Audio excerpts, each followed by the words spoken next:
itu luar biasa, membuat saya tuh pede, yang akhirnya walaupun di depan tuh gemeteran, ketemu orang gemeteran gitu ya. Dari situ saya tuh udah mulai, kalau memang saya harus sukses, saya nggak boleh malu gitu kan ya. Nah dari situlah proses saya itu memiliki keyakinan kuat bahwa saya saya harus belajar menjadi Islam yang baik, supaya menunjukkan ke papa, ke semua orang-orang yang mungkin fanatik terhadap Islam, bahwa Islam tidak seperti itu. Mungkin ada salah satu Tionghoa mungkin ya yang berpikir Muslim nih apa sih Islam lah gitu. Saya tuh kayaknya punya gerakan yang luar biasa untuk bisa menunjukkan itu, padahal saya tuh nggak ngerti apa-apa tentang Islam. Nah disitulah saya kalau menjalani sesuatu, alhamdulillah yakin, alhamdulillah saya bisnis sampai saat ini, properti saya masih berjalan, beberapa perumahan yang sudah saya bangun di Bandung, di Pekanbaru, di Bali, dan juga alhamdulillah di Sumbar juga. Jadi alhamdulillah lah gitu dalam posisi saya umroh haji di tahun 2012 dengan Syekh Muhammad Jabir almarhum sampai saat ini. Alhamdulillah bergabung dengan Travelbook, salah satu dari manajemen ini, karena alhamdulillah dilanjutkan oleh Syekh Muhammad Jabir, di mana saya berpikir bahwa kalau kita sebagai seorang muslim, apalagi saya mu'alaf yang baru belajar, saya tidak boleh menunjukkan bahwa saya tuh mohon maaf ekonomi saya jatuh. Saya ingin menunjukkan kepada siapapun saya Islam, saya lebih baik.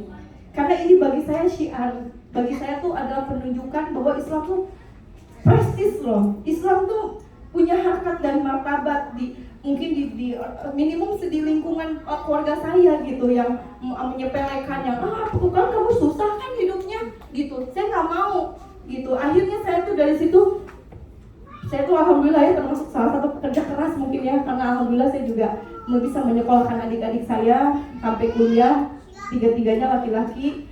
Alhamdulillah sampai S1, saya pun malah S1-nya terlambat gitu kan, karena menyekolahi adik-adik saya.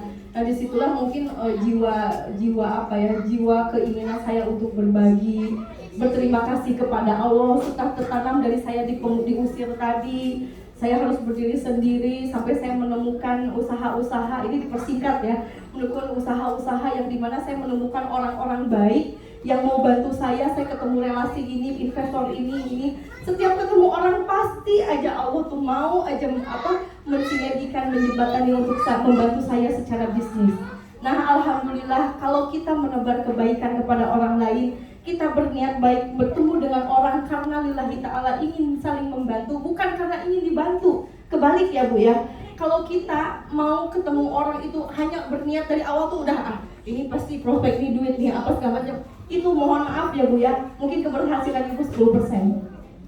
Tapi kalau ibu bapak dari awal cuma lillahi ta'ala, ya Allah saya punya program, saya ingin membantu orang ini, saya mau ketemu dengan ibu ini, bapak ini, hanya ingin mensyiarkan, saya ingin memberikan sesuatu informasi yang terbaik, bahwa ini ada kebaikan di sini. Sebetulnya untuk informasi ini sebetulnya untuk dia kan, untuk bapak ibu ini, bukan untuk kita pribadi. Sebetulnya wakaf tidak wakaf, sebenarnya bagi kita mungkin wakaf kalau jadi alhamdulillah kita dapat jariah, kalaupun tidak kan kita jangan kecewa kan gitu. Tapi karena saya melihat ini sebetulnya bagus, tapi gimana menerjemahkan bagus ini gitu, seperti tadi.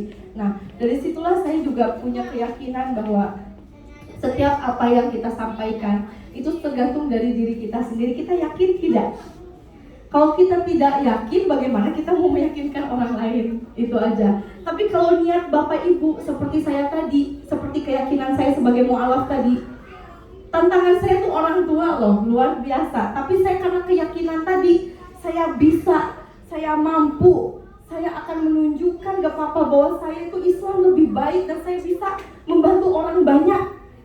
Dari situlah Papa kan luluh hatinya. Oh iya ya, kamu hidupnya bener nih, setidaknya kamu ada bermanfaat untuk orang banyak. Itu 10 tahun prosesnya Bu. Setelah saya bisa punya rumah, punya mobil, itu maaf bukan bermaksud ria, tapi itu memang nyata di dalam kehidupan kita.